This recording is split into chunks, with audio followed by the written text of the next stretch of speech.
had some coffee. Okay, so we're gonna go have the client. Go my land. My land. And right now we're getting all of the ceremonial offerings for what we're going to be doing on the client's land. So this is the land.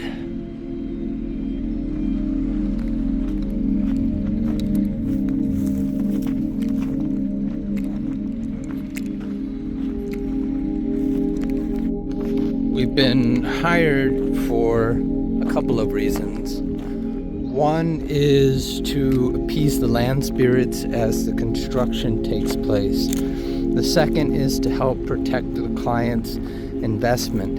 And the third is a general offering and appeasement for the karmic forces and the gods or, spirits of this woman's life.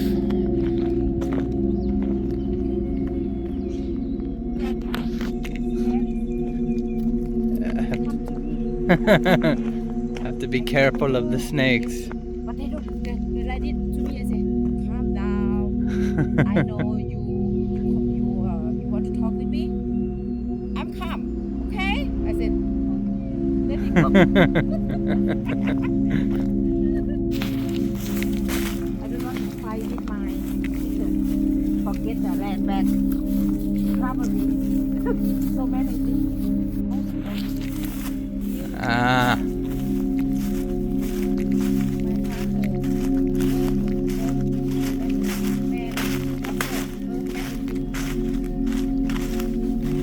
This is the house.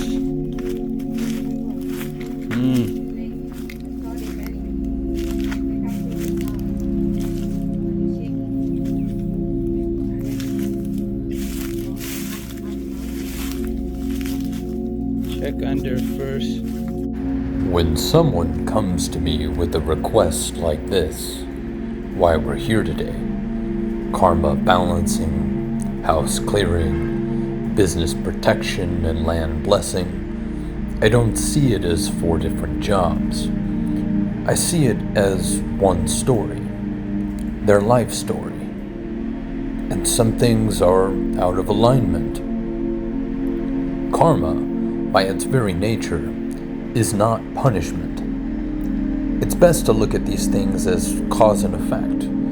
And when karma builds up in layers, through past deeds, ancestral weight, spiritual bindings, or simply the wrong timing, it becomes like fog over the path. The first step I take is not to remove the fog, but to read it, like scrying over water or oil on top of the water. Because fog always tells you where the fire started. So let me walk you through what I can best describe as the ritual process. The steps, the tools, the chants, it's all one language. And my job is to make sure that the spirits, the energies, and the karma all speak the same language as the living. Let us begin with the dress and setting.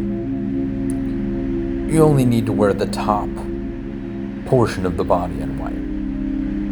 So I dress in white, not because it looks pure, but because white reflects all wavelengths of light. In spiritual terms, it is neutrality. I come into the ritual with no intention to take, only to transmit. White allows me to absorb nothing and reflect only what is useful to the spirits and forces I'll be communicating with. I sit on a cloth, as you notice, which is printed with all 108 loipat, sacred geometric forms and syllables that represent the completeness of the path, the lineage. This cloth is not decoration, it's a spiritual firewall. Sitting on it creates a protected zone. You see, it's just as a Faraday cage blocks electromagnetic interference. These yantras block spiritual noise. And for somebody who is very sensitive and very much so aware in the spiritual sense, it can get loud. the space becomes attuned, pure, responsive. In front of me, the offerings are laid out, not as bribes, but as codes. We begin with flower garlands, some jasmine, marigold, dakrak, chosen not only for their fragrance, but for their vibrational signature. You see, flowers are nature's way of expressing upward movement, from root to bloom. Offering flowers acknowledges the unseen forces and says, we come in respect, in beauty, and in truth. The garlands also act as a circuit, connecting human intention with the natural spirits. Then comes fruit and desserts. Again, not for sweet tooths. These represent gratitude and fertility. Physical abundance to call forth energetic abundance. The sugar and water content in fruit also make it more conductive to spiritual energy. We're talking about circuits here, okay? In the same way that moisture carries electricity. These offerings nourish the spirits, not in the physical sense, but as a reflection of the energies the client wishes to cultivate. Sweetness, growth, generosity. We have to think literal here.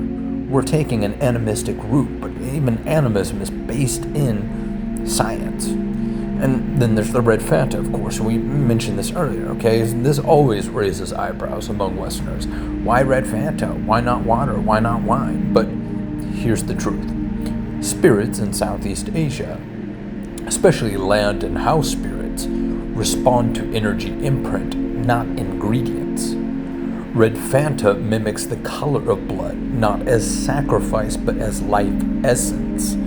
It's carbonated, sweet, artificial, a symbol of modern life, given in respect to ancient energies.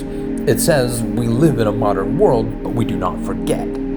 This fusion is what makes it so potent. Next, the Maya crew, the teacher's staff, my Buddhist wand, if you will. It's not just a stick.